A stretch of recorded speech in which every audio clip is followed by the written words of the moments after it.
We are live on Facebook now.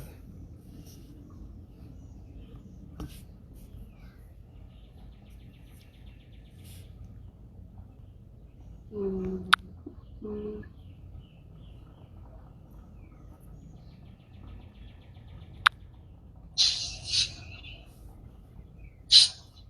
are live on Facebook now. Welcome to those of you that are jumping in here. We'll be diving in just a minute or so here.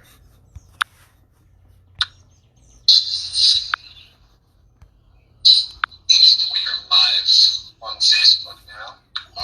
Welcome to those of you that are...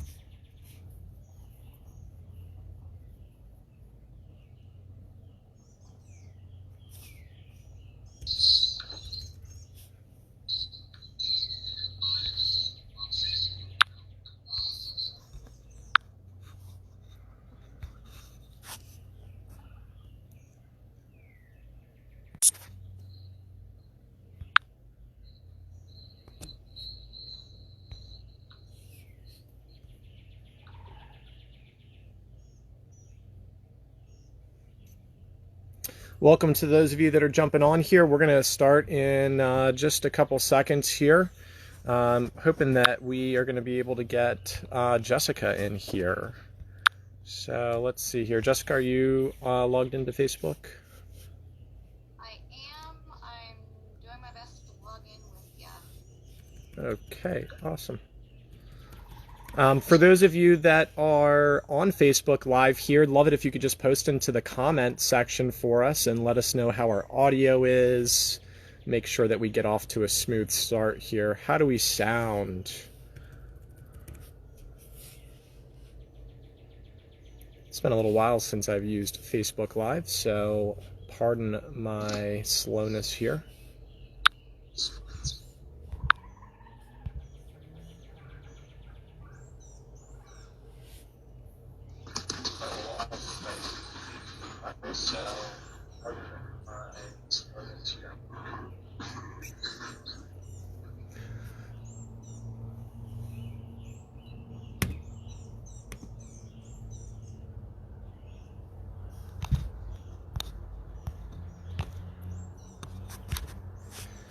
Welcome to all of you who are jumping onto the Facebook Live here. We are just trying to get Jessica in here and struggling a little bit for whatever reason, but not to worry. We will make this happen one way or the other. And a little technologically challenged, if you will. So, all right. And I don't really see any way to do that. Jessica, could you just comment for me and see if we can get you in through the comments here?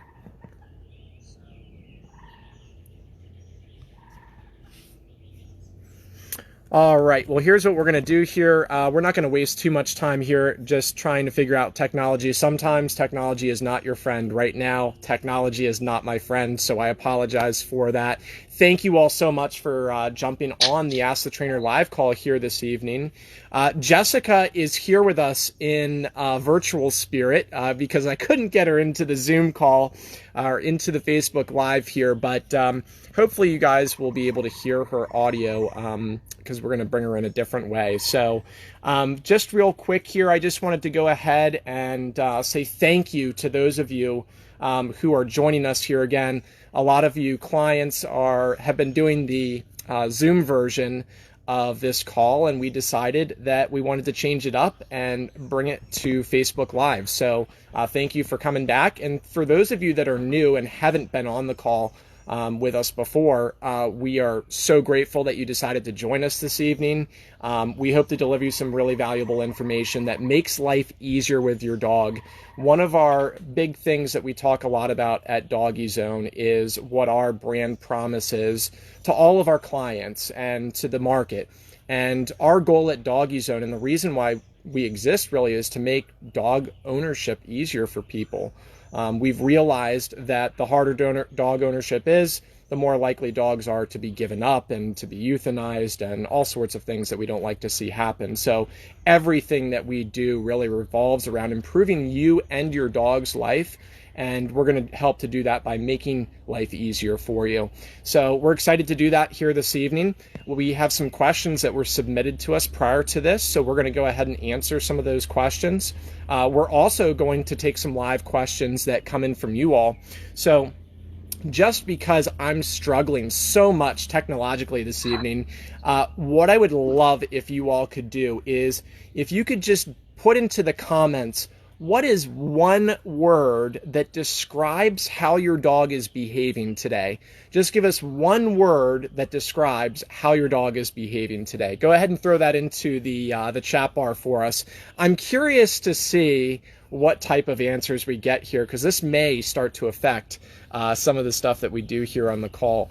So it looks like we are starting to actually show some comments, so who knows? I might luck out and get this thing figured out. Jessica says obedient. Well, if it wasn't obedient, Jessica, we would have a real problem, right? We would have a problem. So, okay, awesome. If you will, just go ahead and come up with something, because I know that some of you are embarrassed to put it in there, which is why you might not be actually putting anything into the chat bar. Oh, here it comes. Bad, sleepy, excited to go out, and silly. Love it. Absolutely love it. Well, that's great. Relaxed, curious, not bad. A lot of curiosity going on here. This is good to see. So hopefully you guys are doing things to help encourage that curiosity in a functional, positive way than in a destructive type of way. So anyways, without further ado, let's go ahead and just dive into things, because we've had a lot of positive feedback. We want to just keep that going, and we got a lot of clients all over the place, and clients that used to live in our area and we used to work with, and now they've moved to all sorts of different places all around the world. So we want to make sure that we answer all of your questions here this evening. So one of the first questions that we got was from Scott with Cody. He asked, what is the best way to train against jumping on the counters to grab food, aka countersurfing? I see bored and mischievous. Okay, this is getting really interesting now. I like that. So Jessica, why don't you give us your 2 cents on this? I mean, what do you think the best way is to train this type of issue? Oh, so countersurfing, Andrew, and hopefully you can hear me. Just give me a thumbs up if you can. Yeah, if you can hear Jessica, we would love it if you just gave a thumbs up, because right now we have no idea what we're doing with technology, apparently. So, but why don't you just go ahead, Jessica, and we'll just see what happens. Sure. So with countersurfing, that is a pretty big deal. For those of you who have tall dogs, like our Doberman, for instance, small dogs, it doesn't really matter, like our Dachshund. But there's a couple of different things that you can do to train against a dog jumping on countertops to grab food. One, we want to be able to teach the dog what to do in that moment. So think about what we're setting up with those structures, the boundaries. What are we trying to create with that? Depending on the dog's level of obedience, we may need to have a leash on the dog to have them lay calmly at our feet. We may need to be able to send the dog to a place and a down and stay. There's a lot of different things that can be done in those situations, but we have to look at how we can be proactive to help the dog versus reactive. Boom. You hit the nail on the head, Jessica. I really like what you said about being proactive versus reactive. Man, that is like just such a key thing here. So let me just kind of analyze this a little bit more. So when somebody asks a question, sometimes I analyze the owner asking the question a little bit. And so I'm going to do that a little bit here. So when I read the question, what's the best way to train against jumping on the counters? What I hear there is a reactive type of question. I hear, how do we stop something that's already started to occur? And we really want to be focused on the prevention. And so when we think about, a dog that's jumping on countertops, usually what it is that we're missing is very, very clear guidance for the dog. We have a dog that is ultimately running on autopilot. There's not been direction given as to what it is that we want the dog to do. And so we really have to start to think about what we call at DogiZone our 3 pillars of management, which are to contain your dog, restrain your dog, or train your dog. Now, if you have a dog that is doing this and you're not there to catch them in the act, then ultimately you should be containing your dog. You should be preventing the problem from occurring. And just to be clear about containment, containment does not have to be the crate. Containment could be whatever it is that's a safe place where your dog's not going to get into trouble. So making sure that that's in place is mission critical. A lot of the times we go into the restroom, whatever the case may be, the dog does something and then now we're trying to stop them from doing it. So if we can be a step ahead of the dog, we can contain them when we're not watching them. Now we're in a position to be able to either restrain the dog to stop them physically from doing it by maybe putting a leash on them, keeping them from being able to actually jump up onto that countertop because they're at our feet and on that leash, which isn't always the easiest. Or we're able to train that dog and we're able to actually stop the dog from doing what it is that they're doing. We might do that through a variety of different techniques, but we're ultimately interrupting the behavior at the moment that it occurs.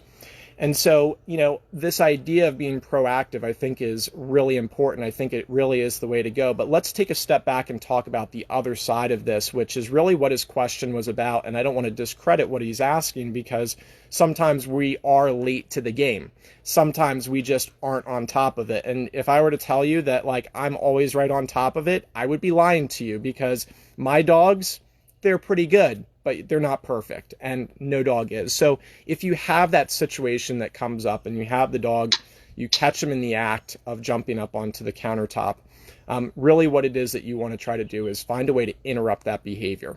Depending on the type of dog, you can do that a variety of different ways. You can use a squirt bottle. If you've got a really small dog that's a puppy or a dog that's adverse to water, a squirt bottle can be a great technique. What we want to do is we want to remain so that we are not necessarily acting as if we are involved. We want it to really be between the dog and the countertop versus us and the dog, so that we don't have a dog that's ultimately not jumping on the counters only when we're standing there. We want the dog to not jump on the countertops regardless of whether we're standing there or not.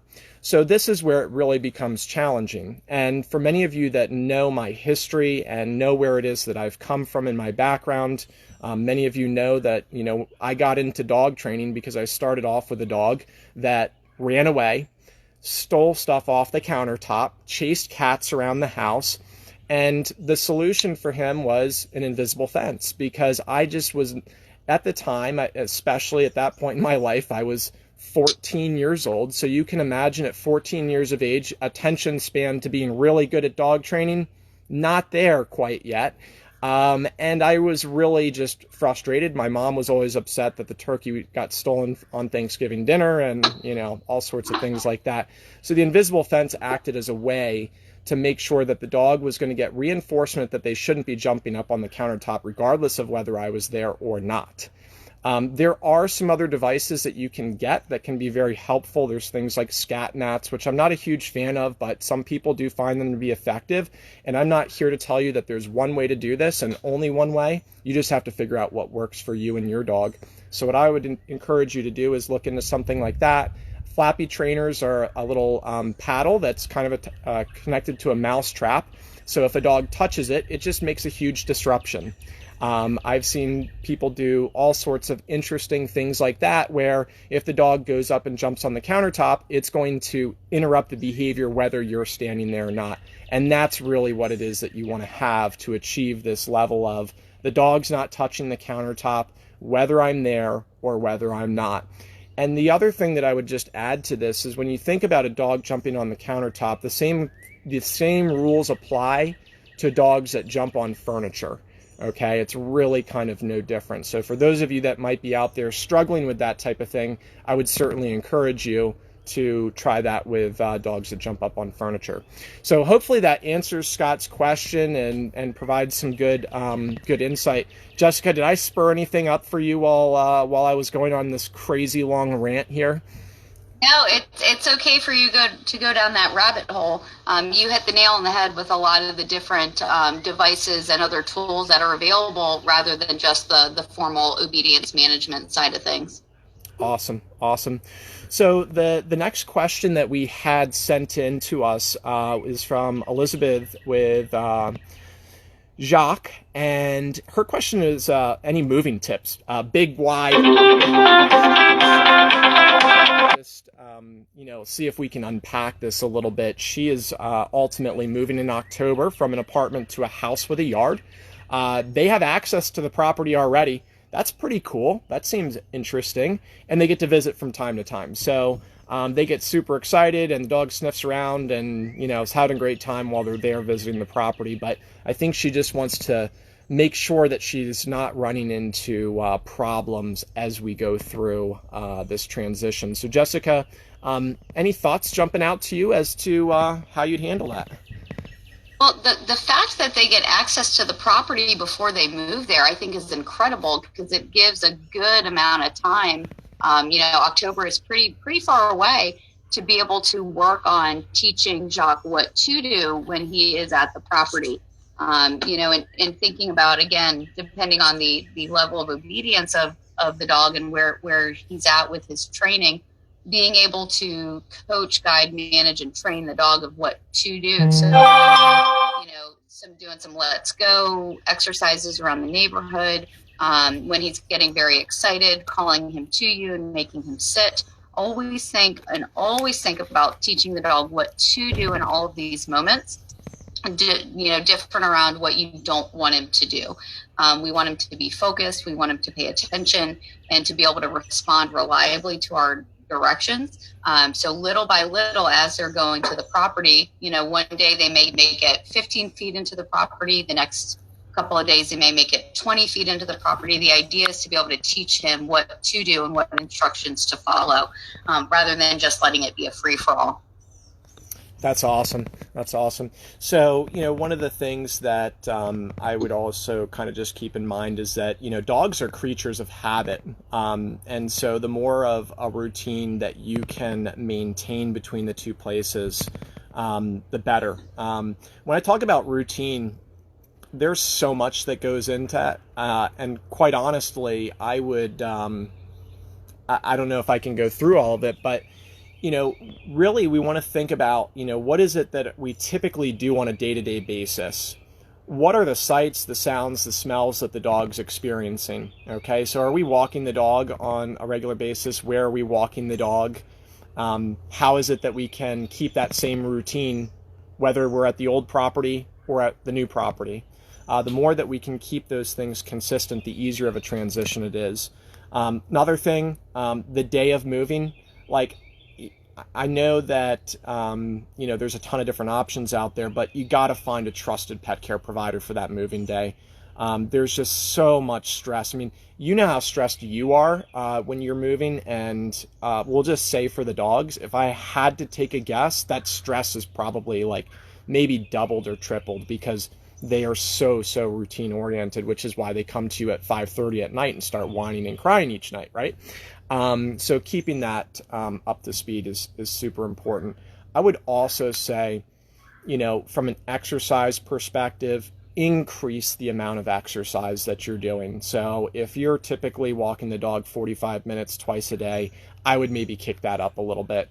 I'd make it 45 minutes 3 times a day, and really increase the amount of exercise. What we find is that if we have a dog that's physically been able to release their energy, and we've challenged them with some training during that time, that they're going to be a calmer, more relaxed dog that's going to be able to settle more easily with changes going on. It's really interesting. I've got a dog she's 16 years old now, and she has gone through a lot of change in the past year, because we had her dog that she lived with, Fat Lonnie, passed away. And so that's been about a year, and we also moved houses, and there's just been a ton of change. But what's interesting is I moved back into the house that I used to live in 6 years ago with her. And she, in the past, has always been really disruptive and not able to settle. Since we've come back here, she's immediately kind of transitioned back into that and has become much more comfortable and relaxed, which is great, because I was really concerned that this move was going to really put her into a bad position. So keeping that routine going and putting them in positions where they're going to get the same sights, sounds, smells, things like that on a daily basis, I definitely think can help. We also had a question from Sharon with Stella and Tux. How do you know when to add distraction to the come command or any command? Jessica, oh, and that's awesome. Jane, so happy to see you jump on here. I'm seeing a lot of great names pop up, but Jane, I haven't seen your name in a while. I'm super glad to see you on here. So awesome. Jessica, what do you think Sharon should do with Stella and Tux? Well, so there's a couple of different things. You know when to add distractions when the dog is not willing to leave your side or leave that level of focus and attention. Depending, and for every dog, depending on what those distractions are, it differs and it varies in a lot of different ways. Some dogs' distractions can be another dog. There's a dog I was working with today that the leaves in the side yard of the facility were such a big distraction for the dog. So we had to figure out how to play with that to get the reliability. A lot of times what happens is that we want to make sure that we can have good communication with the dog. So I always recommend in times where you're adding in those distractions, make sure that you're at a good position to be able to guide the dog in successfully. So being able to enforce those commands very quickly. So whether that's with the leash, if it's a traditional dog, with an electronic collar, if it's a remote training collar dog, but having the ability to really enforce those cues. So as you're going through what your normal distractions are with the dogs, and who knows what it is with Stella and Tux, but when they're able to respond reliably to you, that's when you're able to add in those distractions a little bit more. That's awesome. Yeah, and there's always distraction, right? I mean, distraction is there even inside your house with nothing going on. It may not seem like it, but there is distractions there, and so it's really about like increasing the distractions for the dog. And a lot of you are probably familiar with the 80-20 rule. I mean, it's used in so many different scenarios and places, but I like the 80-20 rule a lot when it comes to a dog and moving them into more and more distraction. Like when I have a dog that's at about 80% reliability, so they're responding 8 out of 10 times to a command in an environment with the same kind of stimulus going on, I like to start to increase things. If we don't do that, then we're probably not going to be really kind of pushing the dog along a little bit. We're just waiting for perfection before we go further. It really depends on, what it is that you're training. And my guess is we're probably training a pet dog in this scenario, but that 80-20 rule might be different if I was training a competition dog. Like I might say, well, I'm not going to really put any distraction on the dog until I have, a 90% level of reliability or 95%. So that's something that you might think about as well. But, there's just really, you have to kind of decide how far along you want to get your dog. Is it something that you just want them to respond in low distraction scenarios at your house? Or are you looking for that ultimate off-leash control around distraction? If you are, then I would be constantly looking for new environments to train the dog in that are low distraction. Just switching the environment from inside the house to the yard to a neighbor's yard could even be another way to bring more variety. The more variety we bring into the training, we start to build some generalization into things, and that's really where it is that you get the really reliable result that you're looking for. One of the big questions that we as dog trainers get is how do you get your dog to be so reliable? And the reality is that most dog trainers will train their dogs in so many different environments, and if you compared that to what most pet owners do, they train their dog in 3 or 4 environments, which is their normal everyday routine, and that's it. So anything outside of that, the dog tends to fall apart.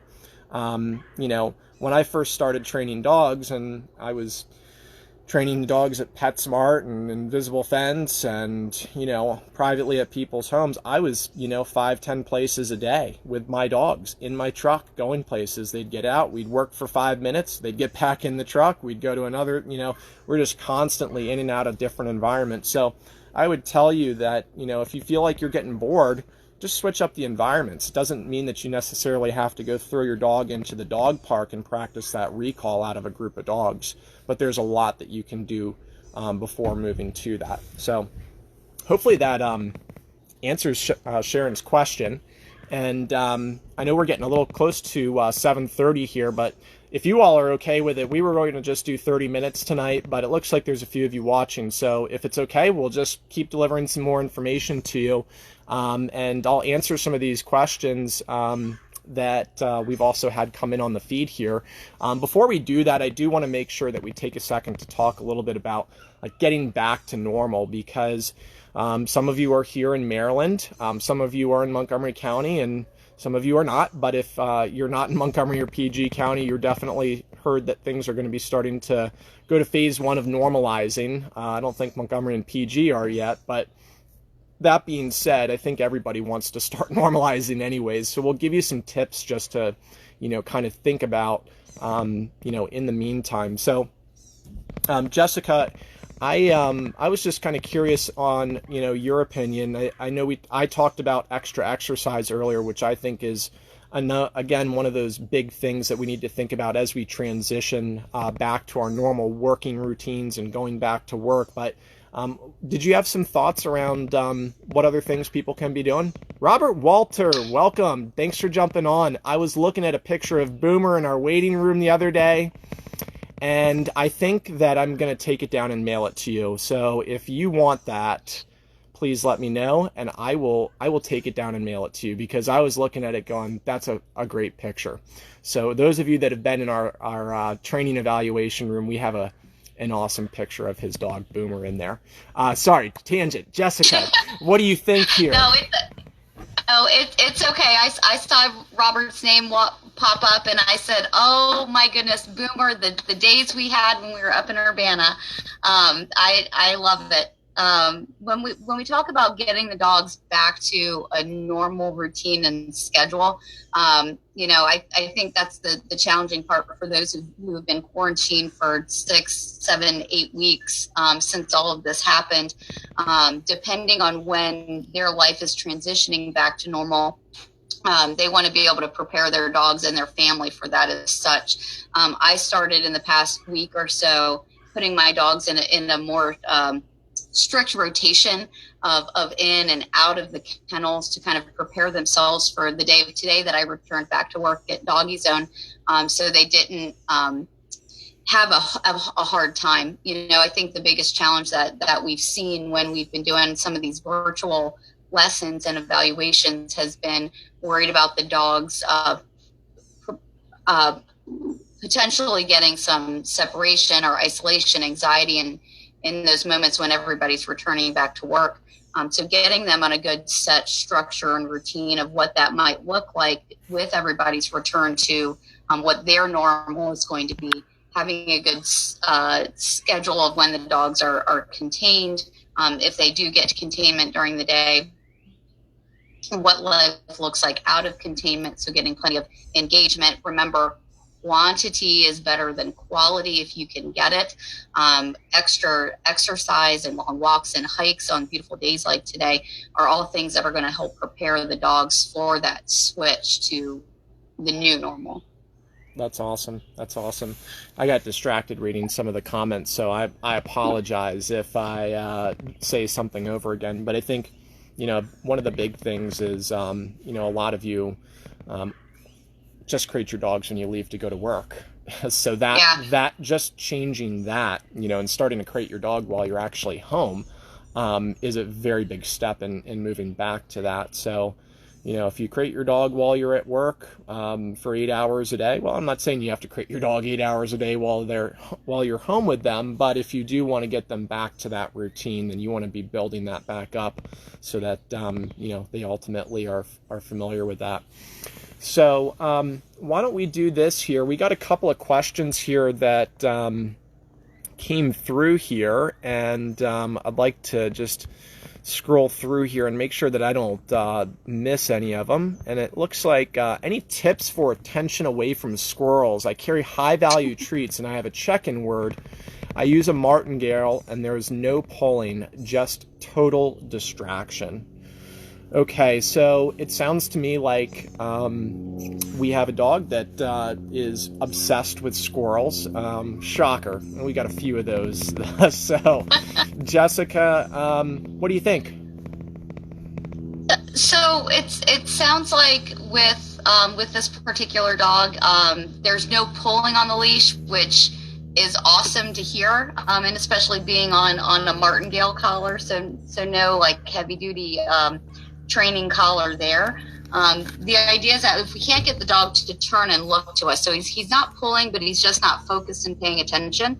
I love to hear that they have a check-in word, and maybe it's a matter of pulling the dog back away a couple of steps, and being able to ease the dogs through that process. I was working with a client today at the facility of having to teach the dog to come back into the heel position when the owner was drifting back a little bit, a couple of steps. So it might be a matter of teaching the dog how to re-engage with some good heavy attention and focus. Of course, we can't predict when the squirrels are going to come, unfortunately. We just have to be prepared for the action items that need to happen when that moment comes to fruition. Yeah, that's great. I just would encourage you to think about these two concepts here. One would be benefit and the other would be consequence. You've got to figure out what it is that the dog is really getting out of focusing on, the squirrels. Are the squirrels running away and the dog wanting to lurch forward? So maybe it's triggering their prey drive and they're feeling as if they're causing that squirrel to run away.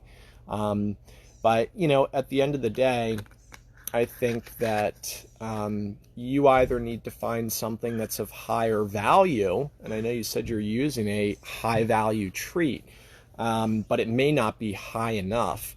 The other thing is, if rewarding the dog for doing the right thing is not an option, then you might have to look into what is it that we need to do to interrupt the dog. It doesn't necessarily have to be, punishment. It can just be an interruption. Each time that the dog stops focusing on you, we need to find a way to interrupt that and get their attention back on us. And we find that a leash is one of the best ways to do that because it's like an extension of our body. So I would tell you that, if you're using a martingale right now, you may need to step that up. You may need to, move to something that's going to be a bit more corrective, that's going to kind of, get the dog's attention. The way that you should think about using your leash is not punishing the dog, but tapping them on the shoulder. So, with a martingale collar, it's just kind of like a light tap on the shoulder versus a star mark collar might be a little bit more of a harder tap on the shoulder versus a pinch collar might be more of like a shove in the shoulder, right? They're going to be different levels of intensity, and that may need to be adjusted for your dog to be able to work through that situation. So hopefully that's helpful. I think that's one of those questions that really we have to ask a lot of questions to really get you the very best answer, but hopefully that helps here. Another question that came in was from Mary. How do you stop a dog from barking? And I'm going to give my really quick answer on this. The first thing that you have to do is you have to figure out what it is that's causing the dog to bark, because without that, you can spend a lot of time trying to fix barking, and you can do some things that might not necessarily be fair if you're not really clear on why the dog is barking. So the dog could be barking because they're scared of something. They're hearing something or seeing something or experiencing something that you're not experiencing, and then we're trying to stop it when they're just trying to communicate to us. So stopping barking, we have to be careful of completely eliminating it, because it is a very important communication tool that dogs use. But if we have a dog that's doing it excessively, barking at windows, walking by the house, well, we've got a leadership and obedience issue that needs to be addressed. So that's my 2 cents there, Jessica. What do you think? You want to get into a little bit more of the how-to on that? Well, again, I think you hit the nail on the head, is that depending on what it is that the dog is barking at is going to be kind of contingent about how it's handled. We can't always just expect the dog when he's alert barking to feel secure and safe, or if it's based out of fear, or just because it's a new situation and scenario. So again, without going down a rabbit hole and figuring out what the exact scenario of barking is. I'll use an example with our little dachshund at home. Being that we've been home a lot, he's been seeing more rabbits in the yard and birds kind of flying off on the back deck and the bird feeder.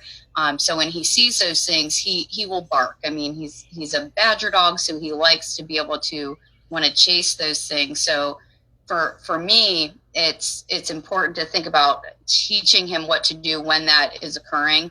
Adding into yelling at him or saying no or stop it or quiet might not work in those situations, as sometimes I feel like I'd be a backup dancer with his barking. So for Buck, for instance, I will call him off of that. So using a behavior disruptor like an out or the ouch, calling him to me or sending him to place. Again, it really depends on what the situation is, what the dog's barking at, to be able to really kind of diagnose what the underlying issue is. Yeah, and something I thought about also there while you were talking is just, teaching the dog to bark also can be a great thing. Touche. Yeah, like just why don't you teach the dog to bark, and once you can put that on command, then you can teach them how to turn that off, right? And we can practice that. So we can do, I used to use the command speak with my dog Lonnie, and I would say speak, and he would woof, woof, woof, woof, woof, and as soon as I said quiet, then he knew that was it. So having an on and off switch that you teach completely separate from that scenario can be really powerful. And then when that scenario comes up and you throw a quiet, the dog goes, hold on oh yeah, that's right, I do know how to be quiet, and then you can redirect that behavior into something more productive. Next question we had here was from Jean. She was asking, what's the best way to deal with food aggression and guarding? We place and stay him. Is eye contact good or bad? Jess, you want to add something in for, I believe this is Ernie. Yeah, so it does sound like this is with Ernie, Mark and Jean Walsh. We definitely missed you guys in classes and seeing you. Hopefully that'll get back sometime soon for you guys. Again, dealing with food aggression and resource guarding behavior, it's important to figure out what the exact triggers are. It looks like in this, it's dealing with food. So again, teaching him to go to place and stay, that is completely preferable. Holding the dog's eye contact, it's not bad in my opinion, because you're teaching the dog to focus the attention on who's giving the instruction and the direction. Anytime he's eyeing the food or the toy or the treat or the bone, whatever that looks like, teaching him where to put all of that effort and energy on is great. Sometimes the dogs have a hard time staying in those positions depending on how valuable that thing is for them. Anytime you're dealing with certain reactivity and aggression, always make yourself in a position to where you can reliably enforce the behaviors, whether that means having a leash on the dog or having his remote collar as Ernie's been trained on, and being able to enforce those behaviors very quickly is super, super important. Yeah, resource guarding is something that's somewhat natural, and, at the end of the day, we really want to think about when we're dealing with this is why is it occurring? Really, at the end of the day, it's in most cases a lack of leadership that's going on. And so, obedience training and keeping obedience in play as a job, like it sounds like you're doing, is you're on the exact right track that you need to be. Right. But I would tell you that if you're doing that and you haven't really gotten the result that you're looking for, you probably need to double down on it. You probably need to take that obedience and push it even further with him. When I'm reading the question here and we talk about eye contact, I love eye contact in the context of the dog being obedient. That being said, where I don't like eye contact is in the context of the dog maybe made a mistake. Now I'm reacting to the dog, sending him to place and staring at him, getting that eye contact, right? We don't necessarily want to be in a confrontational type of eye contact. I'm not going to stare the dog down to like exert dominance or something like that. I'm going to use eye contact as a focus type of tool and approach versus anything else. So hopefully that's clear, because we don't want to create more conflict between you and the dog. And for those of you that have been in our classes for long enough, you've heard how it is that dogs communicate, which is what? Eye contact, Jessica. Voice inflection, and body language. You got it. So eye contact, voice inflection, and body language, those are key, right? So, that eye contact just needs to be utilized in the correct way. So I wanted to just go ahead. I think we might have one more question in here that I'm going to answer, and then we're going to go ahead and wrap it up here. So let's see here. Okay, so I like this one here. I'm going to just go for it. So I have this is from Henry. I have a 4-month-old Akita and have been house training without a crate. She does a good job and is using pads when needed. What can we do to speed up the house training or potty training? So, Jessica. So being that they're using pads and not a crate, a lot of times we'll advise clients to use specific, training means of management with the dog. For those who haven't been training with us for a long time, that might not, or maybe they need a reminder of what the 3 pillars of management are. We have containt, which is having the dog behind an unsurmountable barrier, crate, gate, room, having the dog on a leash in a restraint period or physically holding on to the dog, and then actively training with the dog. So those are generally the 3 means of management that we recommend when training, and especially potty training with the dogs. It's nice to hear that she's doing a good job in using the pads when needed. In order to speed up the house training process, we have to look at a couple of different things. In a couple of the past Ask the Trainer calls that we've done, we've discussed some additional house training tips, such as monitoring the food and the water intake. Of course, when you know when the food goes in, you can plan for that elimination. General rule of thumb is that for a dog that's 4 months old, on one intake of water, they really should be able to hold it for a minimum of 4 hours with, moderate or low activity.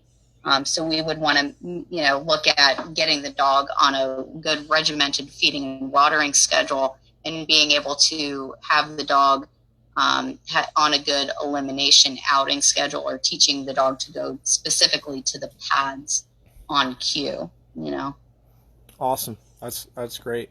So 4-month-old Akita, Akitas are definitely one of these larger breed dogs. And so with a larger breed dog, they a lot of the times can tend to hold it a little bit longer than some of the other dogs. If you have a dog that's like little mini buck, he doesn't have that same bladder control that one of these dogs will. So that's probably playing into this, but, it sounds to me like Henry's got a happy-go-lucky dog, and I define one of these happy-go-lucky dogs as one of the laid-back type. They're Right. not the hyperactive type. You'll never be able to leave that hyperactive puppy in the house because they just, they'll chew the house to pieces. So having that is great. And, I would tell you, I'm not, I don't judge for whether you want to use a crate or don't agree with crates, but, there is some important things to keep in mind here. I don't want to tell you to stop doing what you're doing, because containment can really be whatever it is that's working for you and your dog where they're not having accidents. So if you can contain them in the kitchen, that's wonderful, and I think that that's great, and I know a lot of people are able to do that successfully. And it's funny, if you look at the way things are done over in Europe, it's a bit different than it is here, and you'll see more of that type of training than you will here. Our schedules are faster paced here, and I think a lot more. I think in the American society we need crate training more than maybe in the European society. So I would just encourage you to think about this, though, is that if you have a dog that has not been crate trained, and there comes a time in their life where there's an emergency, whether that emergency means that they have to go to the vet, whether that emergency means that you all of a sudden have to leave your dog with somebody else, maybe that's a pet care provider, maybe that's a friend or family member, whatever the case may be. If we haven't ever accustomed the dog to actually being in a crate, that experience now becomes extremely stressful for them. So I would encourage you to, just consider that. Think about the idea of just crate training the dog based on maintenance, just for the in-case situation that may come up one day where the dog does need to be crated. We want them to be super, super comfortable going into a crate. And one of the things that I love hearing from clients sometimes is they go, my dog loves the crate so much. And, we have, my wife and I, one of our dogs, she loves her crate. I mean, just amazing, right? She just loves to go in there and just kind of hang out. So it doesn't have to be a negative thing, and it can certainly be a great experience, and it can be a place that your dog really loves and enjoys and feels safe and comfortable. But if you want to speed up the house training, really we have to think about what is speeding up going to actually do. Sometimes trying to speed up house training actually can have a reverse effect. So I would tell you that if you want to speed up the house training, the next big step that you particularly need to make is to eliminate the pee pads. Right. Based on that, it will take things to the next level. My issue with pee pads is unless there is a absolute need for them, meaning, in my opinion, and there may be other situations, but the most common one that I hear about is I live on the 18th story of an apartment building. I can't get the dog out quickly enough. That type of situation, maybe it makes sense to use the pee pads, but it's very confusing for the dog to think that sometimes it is okay for them to eliminate inside. So I would just go ahead, completely eliminate them, get a housebreaking log going.